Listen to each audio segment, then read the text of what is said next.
हाँ, तो अलंकार का टॉपिक जो है आज अपन एक ही क्लास में करने वाले हैं। बहुत ज़बरदस्त वीडियो होने वाला है आज का।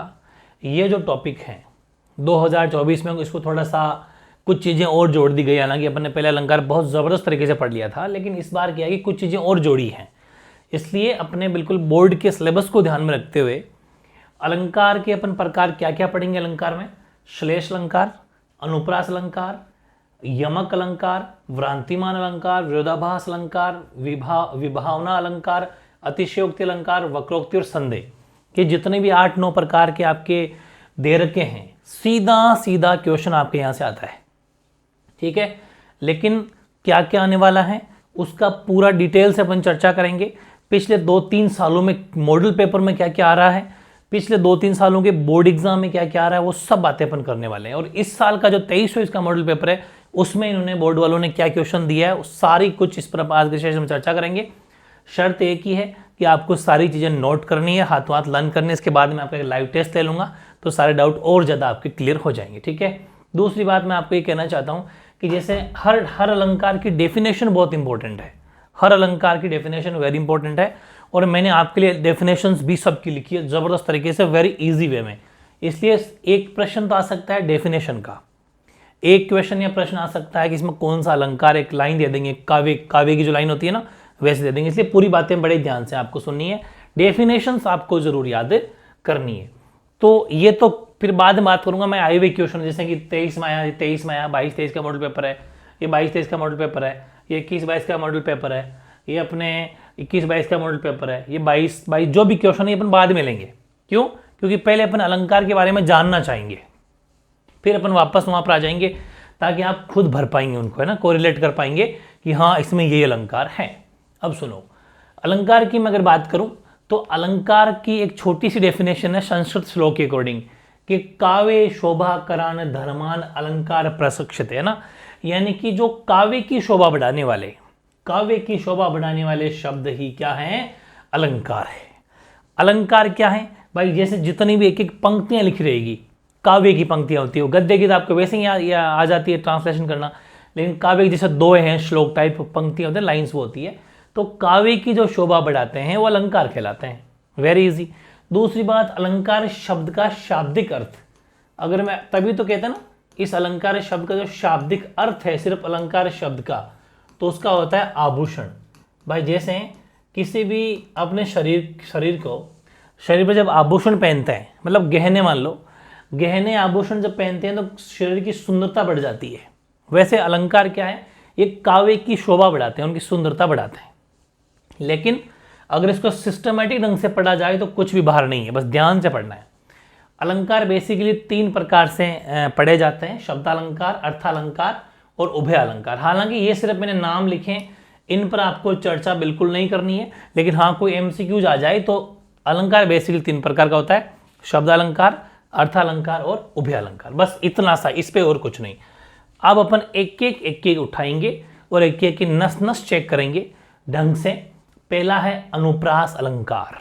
हालांकि देखो अभी तक जो क्वेश्चन आए वो यहीं तक आए हैं, बस इतने से में से आए, लेकिन मैं चाहता हूं कि थोड़े से अलंकार को मामूली सा इनके बारे में भी थोड़ा जान लिया जाए। चिंता न करें, वेरी इजी, दिमाग में फिट कर दूंगा।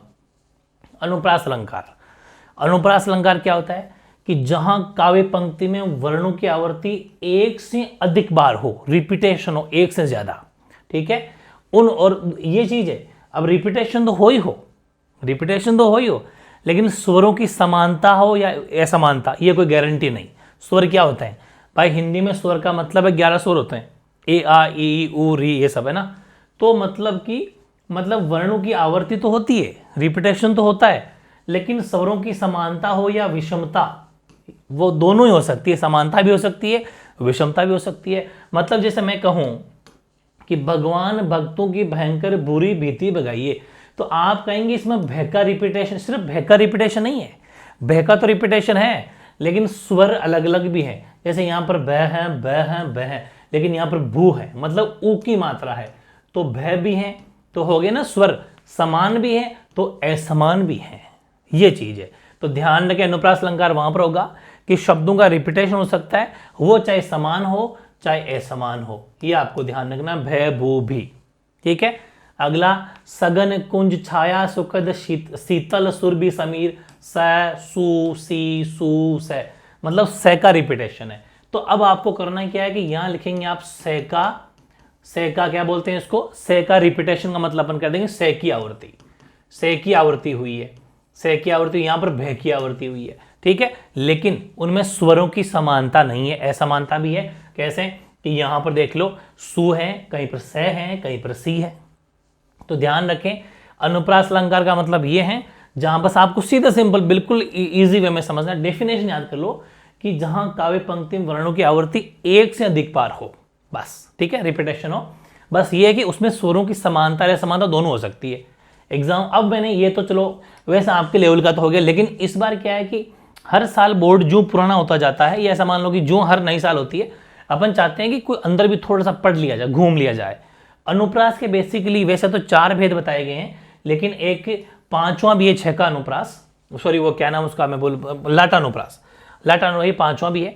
तो मैं पहले आपको 5 पढ़ाऊंगा, है ना, मतलब अनुप्रास के 5 भेद है बेसिकली, वैसे तो 4 है और एक और है 5वां लाटानुप्रास, उसको भी इसी का भेद माना जाता है, ठीक। खूब सारे जो हमारे हिंदी के मतलब बड़े महान व्यक्ति उन्होंने उसको भी माना है, लेकिन मैं आपको यही याद करवा दूंगा। देखो आप इस 6 को मत पढ़ो, पहले पढ़ो नंबर 2 वर्त्यानुप्रास। वर्त्यानुप्रास क्या होता है कि जहां एक या अनेक वर्णों की एक से अधिक बार, या तो सेम वर्ड का रिपीटेशन सेम बहुत बार, जैसे विरति, विवेक, विमल, विज्ञानी, वी, है ना।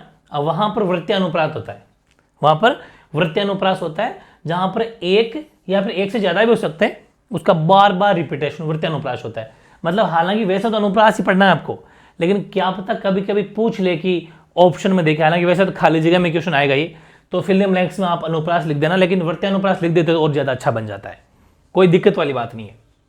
एक होता है श्रुतानुप्रास, इसमें क्या होता है कि जहां मुख के एक ही उच्चारण स्थान, ये वेरी इंपॉर्टेंट है, मुख के एक ही उच्चारण स्थान, ये बात ध्यान सुनना आप।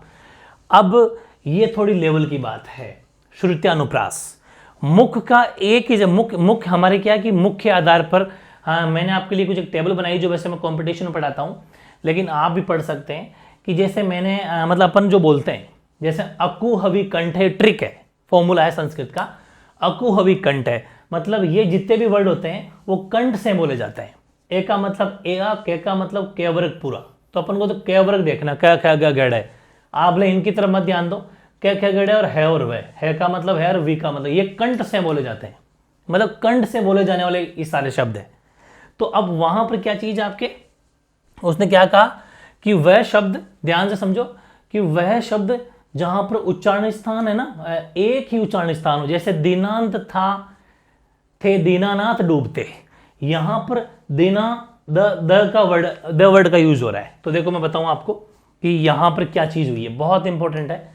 यहां पर बात आई है अपने थे देवर की, मतलब इसमें है अपने ये तुलसा दंता, मतलब तयवर्ग, तुलसा दंता का मतलब है तयवर्ग, त थ द ध न पूरे इसमें आ जाते हैं, मतलब उच्चारण स्थान है दांत से, त थ द ध न, दांत से टकरा रहा है वो जब हम किसी साउंड को बोलते हैं।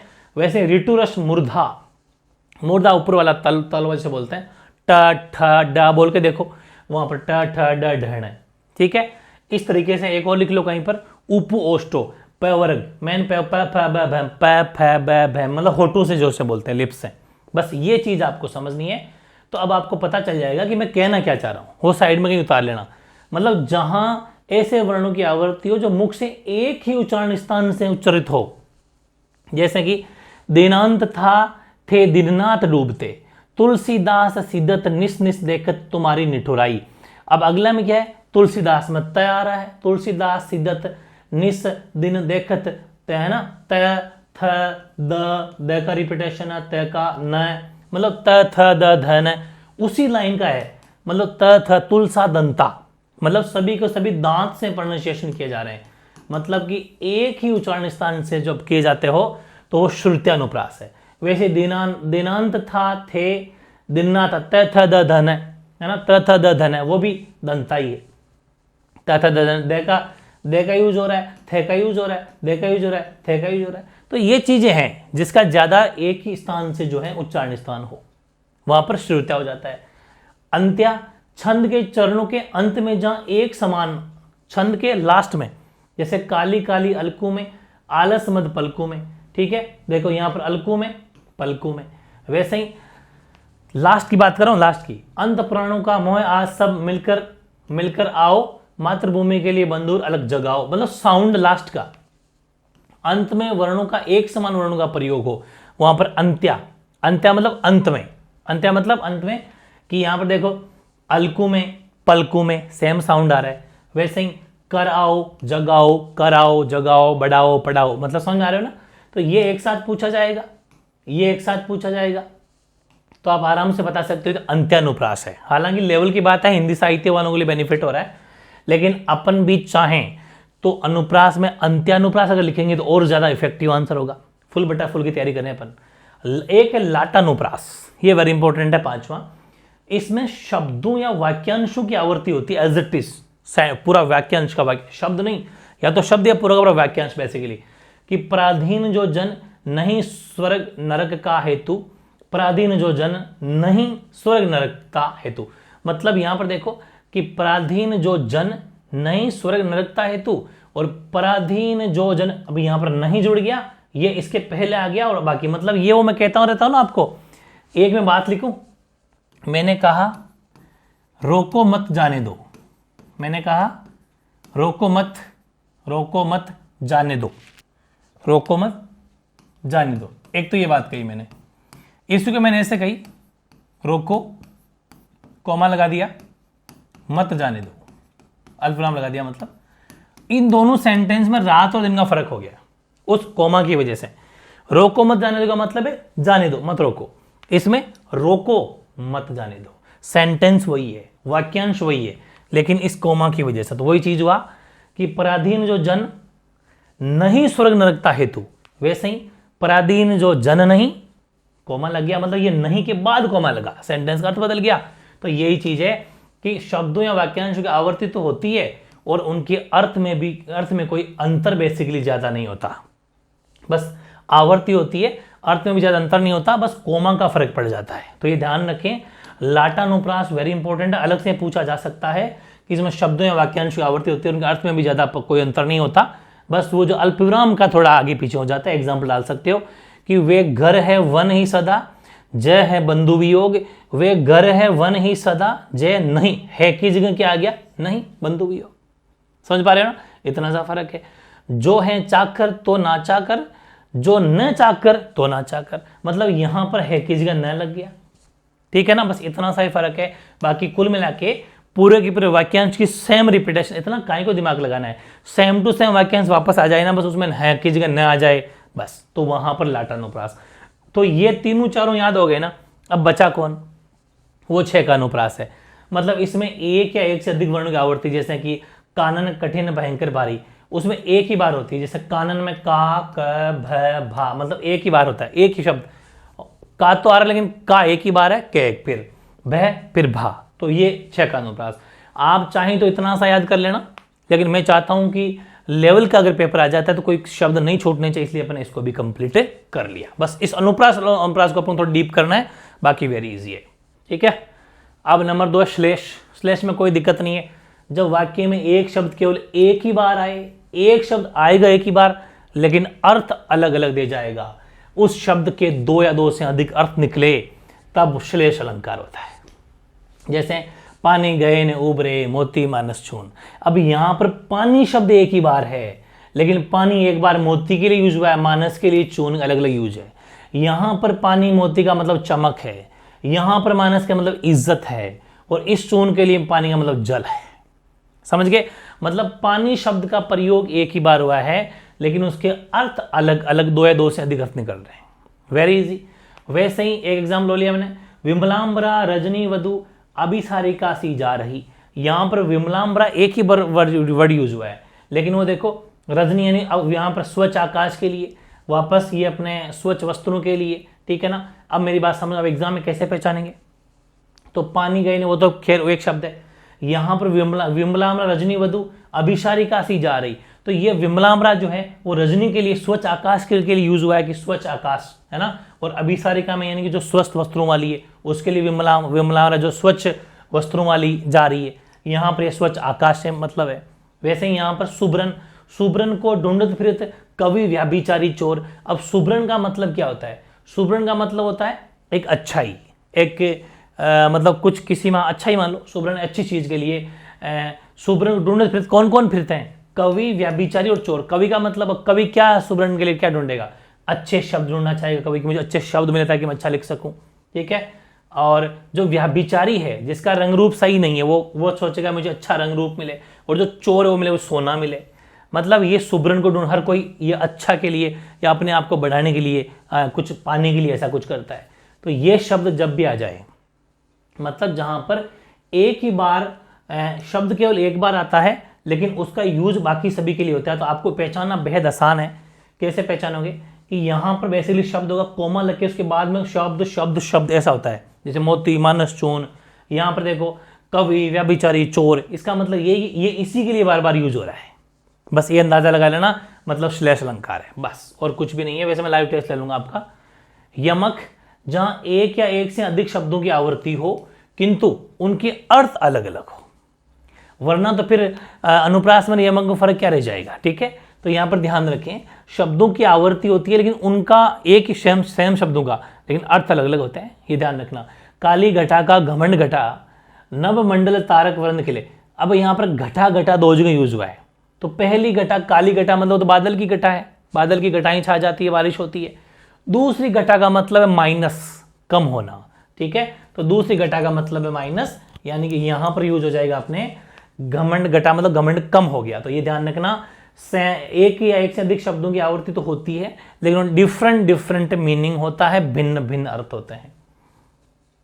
कहे कवि बेनी बेनी, ब्याल की चुराई लेनी, रति रति शोभा सब रति के शरीर की। यहां पर बेनी बेनी दो जगह यूज हुआ लगातार, बेनी बेनी। एक बेनी तो कवि का, कहे कवि बेनी मतलब बेनी जो कवि का नाम है वो ये कह रहे हैं कि ये, देखो बेनी यहाँ पर कवि का नाम है। दूसरे बेनी है बेनी ब्याल की चुराई ले में, चोटी है, जो चोटी होती है ना चोटी, तो ये बेनी चोटी है। दूसरा रति रति, यहां पर रति रति का मतलब है सारी की सारी, सारी की सारी, जबकि यहां पर रति के शरीर की, रति मतलब कामदेव की पत्नी है रति, ऐसे। तो मतलब सेम वर्ड का यूज होगा, तो आपको कंफ्यूज होने की जरूरत नहीं है भाई। अनुप्रास में तो क्या होता है?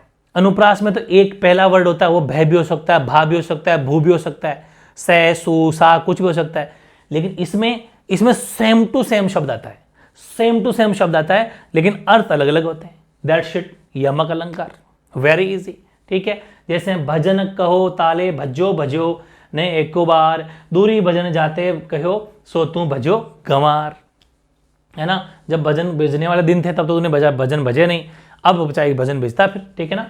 तो ध्यान रखें, यहां पर भजन कहो ताते भजो, तो यहां पर भजन का मतलब पूजा पाठ करना है, पूजन है, जबकि यहां भजो का मतलब भजन करना है। भजो ने एक के बार मतलब तूने भजन भजे नहीं, भाग गया वहां से, तो यहां पर भजो का मतलब तो भाग गया, भजा नहीं, भजना चाहिए था। दूरी भजन जाते हैं, यहां पर भी भाग जाना है, कि जब दूर भागा, यहां पर भजन का मतलब भाग जाना है। सो तू भजो गंवार, अब भजने का क्या फायदा, ठीक है। तो ये चीजें हैं कि यहां पर भजो का मतलब भजन करना है, जबकि यहां का भजो का मतलब भाग जाना है, यहां का मतलब भी भाग जाना है, जबकि यहां पर अब अगर भज रहा है, यहां पर का मतलब भजन करना है तो तू गंवार है। तो ये चीजें हैं, तो वेरी इजी है, सेम टू सेम अर्थ जब वर्ड वापस आ जाए लेकिन उसका अर्थ अलग अलग होता है, यमक, वेरी इजी, ठीक है। अगला है वक्रोक्ति, यह बड़ा शानदार है, इसी साल जुड़ा है। वक्ता के द्वारा बोले गए शब्दों को का सुनने वाला कुछ अलग ही अर्थ निकाल ले। ये तो बहुत जगह होता है ना कि यार मैं तुझे कुछ और कह रहा हूं तो अलग ही मीनिंग निकाल रहा है या अलग ही निकाल रही है, ठीक है। तो मतलब वक्ता जो बोल रहा है वो कुछ और कह रहा है, जो श्रोता सामने सुनने वाला है उसका अर्थ कुछ और अलग निकाल रहा है, ठीक है। तो उनके बीच में हो जाती है लड़ाई, फिर कभी देखा होगा आपने। तो वहां पर वक्रोक्ति, ठीक है, मतलब वक्ता कुछ और के, श्रोता कुछ और ही मीनिंग निकाले, उसका और ही सुन ले। एग्जाम्पल, को तुम राधे में हरि वानर का या क्या क्या, मतलब यहां पर वो कह रहा है कि कौन हो तुम, ये राधा कह रही है भगवान श्री कृष्ण जी से कह रही है कि कौन हो तुम, तो कहा राधे में हरि, मतलब मैं कृष्ण आपका मतलब हरि। तो वो, लेकिन वो राधे जो हैं वो उनको नहीं समझ पाती, तो कहती है नहीं वानर का यहाँ क्या काम, वानर सुनाई दे जाता है हरि की जगह, क्या सुनाई दे जाता है, वानर, वानर का मतलब बंदर। तो ध्यान रखें उनको, ये तो वो कहते हैं वानर का यहाँ क्या काम, जबकि वो कह रहे मैं हरि, समझ पा रहे हो ना। वैसे मतलब लगभग को तुम ऐसे वाला सेंड, को तुम में घनश्याम तो बरसों कित जाए। अब यहां पर वो कह रहे कि कौन हो तुम, अरे मैं घनश्याम, मतलब मैं घनश्याम भगवान श्री कृष्ण। तो यह घनश्याम का मतलब निकाल लेते हैं कि बादल। भाई यहां पर राधा जी हैं, वो अर्थ निकाल लेते बादल, बादल का मतलब है तो फिर यहां क्यों आए, बरसों कहीं जाके तो बरसों कित जाए, मतलब फिर यहां मेरे पास क्यों है भाई, कहीं जाके बरसों। तो ये क्या है कि वक्ता कुछ और के, श्रोता कुछ और सुने, ठीक है, वो वक्रोक्ति है। पांचवा संदेह, नाम में संदेह छुपा हुआ है, डाउट। तो किसी वस्तु को एक वस्तु में अनेक वस्तुओं के होने की संभावना दिखाई पड़े और निश्चय न हो। एक चीज में दो चीजें दिखाई दे रही है लेकिन फिर भी डाउट है यार, लेकिन है कि नहीं पता नहीं, ऐसा लगता है, ठीक है। तो मतलब जैसे ये एग्जांपल है, जब द्रौपदी का चीरहरण हो रहा था तो आपको पता है कि साड़ी जो है वो खींचते गए लेकिन उसका एंड नहीं आया। ऐसा लगा कि सारी बीच नारी है कि नारी बीच सारी है, कि सारी ही नारी है कि नारी ही की सारी है। मतलब ये पता ही नहीं चल रहा कि साड़ी के बीच में नारी है या नारी के बीच में साड़ी, स्पीड से बस उसका एंड नहीं हो रहा साड़ी का, ठीक है। मतलब डाउट है कि साड़ी के बीच में नारी है कि नारी के बीच में साड़ी है, पता नहीं, कंफ्यूजन है, संदेह है ना, वेरी इजी समझ में आ जाएगा। हरि मुख ये अली किंदो केंदो उगो मयंक, यानी कि अब यहां पर भी डाउट है। हरिमुख मतलब चंद्रमा के समान, जो चंद्रमा है वो मुख के समान उग रहा है, तो पता ही नहीं चल रहा मतलब ये चंद्रमा कैसे उग रहे हैं। जैसे ऐसे सूर्य का जब उदय हुआ ऐसा लग रहा है जैसे मतलब एक मुख हो, मुखड़ा जैसे होता है चांद का मुख, वैसे ही ये है सरस ओस की बूंदे या कोई मोती है, ये ओस की बूंदे या मोती, मतलब डाउट है। ये तो आपको यूं ही पता चल जाएगा, आराम से पहचान लोगे कि ये तो यार साफ साफ यहाँ पे क्या है, संदेह हो रहा है, मतलब जहां पर फिक्स नहीं है, ठीक है, संदेह नहीं जुड़ा इस बार।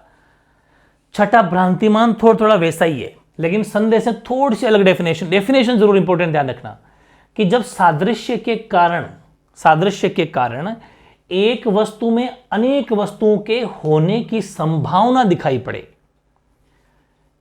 और एक का निश्चय भी कर लिया जाता है। अब वहां पीछे वाले में क्या था कि एक चीज क्या मतलब दो दिखाई दे रही थी, तीन दिखाई दे रही थी, लेकिन फिर भी डाउट था यार है या नहीं। इनमें क्या होता है कि एक वस्तु में अनेक वस्तु दिखाई देती है लेकिन किसी एक का पक्का कि हाँ ये पक्का है, ऐसा संदेह कर लिया जाता है, फिक्स। मतलब इसमें फिक्स हो जाता है कि कोई चीज है यार, एक ये तो नहीं ये भी है, लेकिन एक किसी न किसी एक पर भरोसा कर लिया जाता है। इसमें भरोसा नहीं किया जाता, इसमें डाउट ही रहता है, लेकिन इसमें भरोसा कर ही लिया जाता है। ध्यान रखें, भरोसा कर लिया जाता है। जैसे कि जानी शाम को शाम धन नाची उठे बनमोर, यानी कि जो मोर है वो नाच रहे हैं शाम को, यहां पर कृष्ण भगवान को ना समझ के वो बादल समझ रहे हैं। शाम को क्या समझ रहे हैं, बादल, कि जैसे बादल छा गए हो तो मोर नाचने लग जाते हैं, तो इसलिए समझ के मोर नाच उठे, मतलब जान किसी को कुछ और समझ लेना, जबकि वैसा वो है नहीं। जैसे कि ओस कणों का चुग रही हंसनी मोती उसको जान, अब जो ओस के जो कण है उनको मोती समझ के साफ कर रही है, चुग रही है, ठीक है, जबकि एक्चुअल में ऐसा है नहीं। वेरी इजी, भ्रांति हो गई हमें, ठीक है ना, ये चीज है। अगला अतिशयोक्ति, ये तो आप सुना भी होगा कि भाई ये ऐसा कुछ कोई अतिशयोक्ति होगी कि ऐसा हो सकता है, बाकी होना तो नहीं चाहिए। कोई अतिशयोक्ति हो तो बात अलग है, होना तो नहीं चाहिए, सुना होगा ना, वो अतिशयोक्ति है। यानी वाक्य में जब किसी वस्तु, व्यक्ति या रूप, सौंदर्य आदि के गुणों का वर्णन लोक सीमा से बहुत बड़ा चढ़ाकर प्रस्तुत किया जाए, वहां पर अतिशयोक्ति होती है। मतलब लोक सीमा को भी लांघ जाए, समझ पा रहे हो, समाज की सीमाओं को लांघ जाए, इतनी बड़ा चढ़ा के फेंके, बस फेंकू जहां पर वहां अतिशयोक्ति होती है। जैसे कि देख सुदामा की दीन दशा करुणा करके करुणानिधि रोए, पानी परात को हाथ छुयो नहीं, नैनन के जल से पग धोए। क्या पॉसिबल है? क्या आंखों में इतना पानी आ जाता है कि अपन पैर धो सकते हैं? इतना पॉसिबल नहीं होता है ना। मतलब ये चीज क्या है कि पानी में परात है, उसमें पानी पड़ा है, उसको टच तक नहीं किया, आंखों के जो आंसू है नैनन के जल से पग धोए, है ना। तो अतिशयोक्ति समझ में आ गई। वैसे ही देखो दो में बरसते मैं प्यासी, जब इतनी भयंकर बारिश हो रही है दो में, है ना, तो कहते हैं ना कि एक तो वो जो कहते हैं कि दोनों हाथों में रोटी, वो भी चोपड़ी, है ना, फिर भी तू भूखा, इम्पॉसिबल। यानी कि वही चीज है कि दो में बरसते मैं प्यासी की प्यासी। समझ में आ गई कैसे पॉसिबल है भाई। इतना पानी बरस रहा है तो प्यासी कैसे रह सकती है? ठीक है। हनुमान की पूंछ में लग न पाई आगी, समझ पा रहे हो? क्या पूंछ में आग लगने से क्या, मतलब ये एक व्यंग्य किया गया है, बाकी एक्चुअल में ऐसा होता नहीं है। वो एक अपन क्या करते हैं, अपन एक अतिशयोक्ति मानते हैं अपन, समझ पा रहे हो? एक हाँ, इन शब्दों का यूज जरूर करते हैं अपन, लेकिन एक्चुअल अतिशयोक्ति है, वो सीमाओं को लांघ जाए, साइंस को ही फेल कर दे, वो अतिशयोक्ति होती है। ठीक है। अगला विभावना। विभावना का मतलब होता है विशेष कल्पना, एक अलग तरह का इमेजिनेशन, जैसे कि जहां पर कारण नहीं होने पर भी कार्य का होना पाया जाता है, वो विभावना है। कारण नहीं है फिर भी कार्य का होना पाया जाए, विभावना। जैसे कि निंदक नीरे राखिए आंगन कुटी छवाए, बिन ही पानी साबुन बिना निर्मल करे सुबाए। भाई कैसे, यहां पर क्या है, व्यंग्य हो रहा है। भाई मैं कहूं कि आपके 95% प्लस नंबर आ जाएंगे अगर पढ़ेंगे तो, ये कारण है, जब पढ़ोगे तो आएंगे ना। मैं कहूं बिना पढ़े आपके 95% इम्पॉसिबल, वो विभावना है। मतलब आप कह रहे हो कि बिना पानी बिना साबुन के कैसे सफाई कर रहे हो भाई, जब कह रहे हो कि निर्मल करे सुबह, सब कुछ साफ सफाई हो रही है। पानी के बिना और साबुन के बिना, जो दोनों ही सफाई के होते हैं, सफाई इन्हीं से होती है, साबुन पानी दो ही सफाई के इंडिकेट करने में इंडिकेशन, आप कह रहे हो कि नहीं, तो विभावना होगी निभाना। मतलब जहां पर किसी विशेष कल्पना, अलग ही कल्पना कर रहे हैं, बिना पानी की सफाई कर लेंगे हम। ठीक है। मतलब जहां पर कारण नहीं होने पर भी चर्चा कार्य करना होना पाया जाता है कि ये अगर ये नहीं है तो फिर कैसे होगा, लेकिन फिर भी विरोधाभास पैदा हो रहा है यहां पर। आनंद रहित संकल रस भोगी, बिनु वाणी वक्ता बड़ भोगी। बिना वाणी के कोई अच्छा वक्ता कैसे बन सकता है, ये बताओ। कोई कहते हैं यार वक्ता अच्छा है, मतलब स्पीच अच्छी देता है, भाषण अच्छा देता है। अरे भाई बोलेगा तो वही तो वक्ता होगा, बिना वाणी कैसे वक्ता बन गया? तो यहां पर भी मैं विभावना, मतलब एक अलग इमेजिनेशन चल रही है, जो कि बिना कुछ कारण किए, लेकिन हाँ ठीक है ऐसा कहते हैं, तो समझ में आ गई, विभावना वहां पर हो जाएगी। ऐसे लास्ट है विरोधाभास, 9वां, आपस में विरोध, लेकिन एक्चुअल में जब पता करें तो विरोध होता नहीं है, ये विरोधाभास। लक्षण, इसके लक्षण का मतलब, लक्षण की कोई जरूरत नहीं, डेफिनेशन है, लक्षण की कोई जरूरत नहीं है, कि जहां वास्तविक लक्षण जहां वास्तविक होता है, चलो अच्छा है सॉरी डेफिनेशन में ही है, लक्षण जहां वास्तविक होता है, लक्षण जहां वास्तविक होता है, जैसे विरोध न हो किंतु अर्थ करने पर विरोधाभास जान पड़ता हो, विरोधाभास होता है। मतलब ऐसा है कि हमें जहां पर वास्तविक, ऐसा लगता है जैसे कोई चीज वास्तविक होती है, ऐसा लगता है कि जहां लक्षण जहां वास्तविक होता है, जैसे विरोध न हो किंतु अर्थ करने पर पता चलता है, जैसे विरोध सा जान पड़ता हो, वहां विरोधाभास होता है।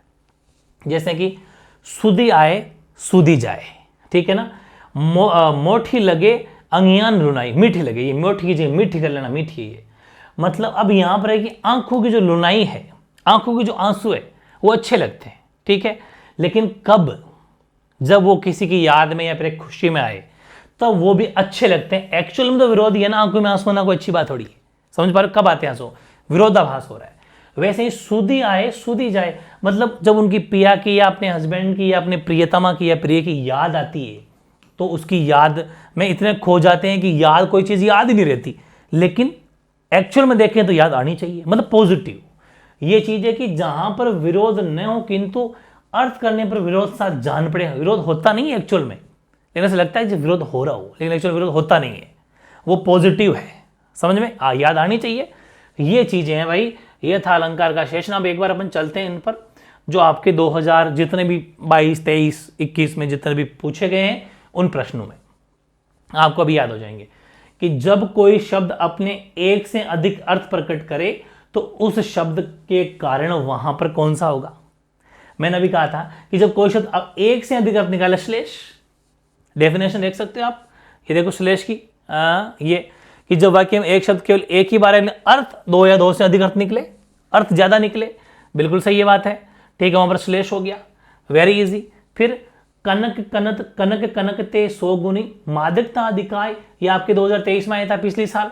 इस काव्य पंक्ति में बताओ कि कौन सा अलंकार है। यमक कनक कनक, यहां पर मैंने कहा था ना कनक, वापस सेम टू सेम कनक, एक ही वर्ड सेम बार रिपीट हो, लेकिन सेम टू सेम रिपीट हो, लेकिन उनका अर्थ अलग अलग हो। यमक, माया दीपक नर पतंग भ्रमी भ्रमी इवे पड़ंत काव्य पंक्ति में कौन सा है? हालांकि ये अब आपके हट गया, इस बार रूपक हट गया, तो इसको भले मत देखना, ये आपके कोर्स में से इस बार हटा दिया गया है। चलिए, ये वैसे 22-23 का मॉडल पेपर था। गंगा जल सा पावन मन है, काव्य पंक्ति में मन की तुलना गंगा जल से की गई है, तो ये क्या है? ये उपमा, ये भी शायद आपके हट गया, ये मैंने माय मिस्टेक ले लिया भाई ऐसे ही। वैसे उपमा अलंकार है, किसी की उपमा दिखी जो आपके इस बार नहीं आ रहा, दोनों मत देखना, इस बार नहीं आ रहा। और तो नहीं है ना? हाँ, विरोधाभास आ रहा है। मैं निज रोदन में राग लिए फिरता हूं, ये अपनी बुक से ही है। मैं निज रोदन में राग लिए फिरता हूं, अपनी बुक से काव्य पंक्ति लिखी है। उक्त काव्य में बताओ क्या विरोधाभास हो रहा है? मतलब मैं निज रोदन में राग लिए फिरता हूं, ठीक है ना? इस मतलब कि मैं इस शरीर के जो है मेरे ऊपर पूरे संसार की जिम्मेदारियां लिए फिरता हूं। यहां पर वैसा ठीक है, लेकिन वैसा विरोध हो रहा है, विरोधाभास। वेरी इजी, आराम से समझो आप। भगवान भक्तों की भयंकर बुरी बिसारी, ये तो अभी स्टार्टिंग में ले लिया अपना अनुप्रास है। भय भय की भ भू, एक ही वर्ड आ रहा है, लेकिन कभी भय भू भी आ रहा है, तो समझ में आ रहे हो? अनुप्रास। यमक क्यों नहीं है? यमक तब होता जब भगवान भगवान भगवान भगवान आता, सेम वर्ड आता, लेकिन यहां पर सेम नहीं है। चारू चंद्र की चंचल किरण उक्त पंक्ति में कौन से वर्ड की? तो एक तो ये खाली जगह भर लेना भाई, 6 वर्ण, दो खाली जगह पूछे देखो कि चारू चंद्र की चंचल किरण उक्त काव्य पंक्ति में 6 वर्ण की तो आवृत्ति हो रही है, इस कारण से अनुप्रास अलंकार है। मतलब आपके अनुप्रास ही पूछ रहा है, वो मैंने जानबूझ के डिटेल में बताया, आप देख लेना, मेरे हिसाब से ठीक रहेगा, क्या पता, बाकी उतना डीप आपके आता नहीं, हिंदी साहित्य वालों के बाकी सबके बेनिफिट हो जाएगा। फिर अगला पूछा, जहां शब्द की आवृत्ति हो किंतु अर्थ भिन्न हो, यमक। सेम टू सेम शब्द आता है लेकिन अर्थ अलग अलग होता है, यमक। अभी पढ़ा अपन ने, ये खैर वापस आ गया आपके 22-23, ये रिपीट हो गया था, इसीलिए मैं कहता हूं मॉडल पेपर को पढ़ना जरूर। अभी 23 चॉइस का मॉडल पेपर है, जो क्वेश्चन अपने 22 के बोर्ड एग्जाम आया था वो इस साल के 23 चॉइस में डाल दिया वापस, तो सेम वही 6 वर्ण की इसमें अनुप्रास अलंकार है।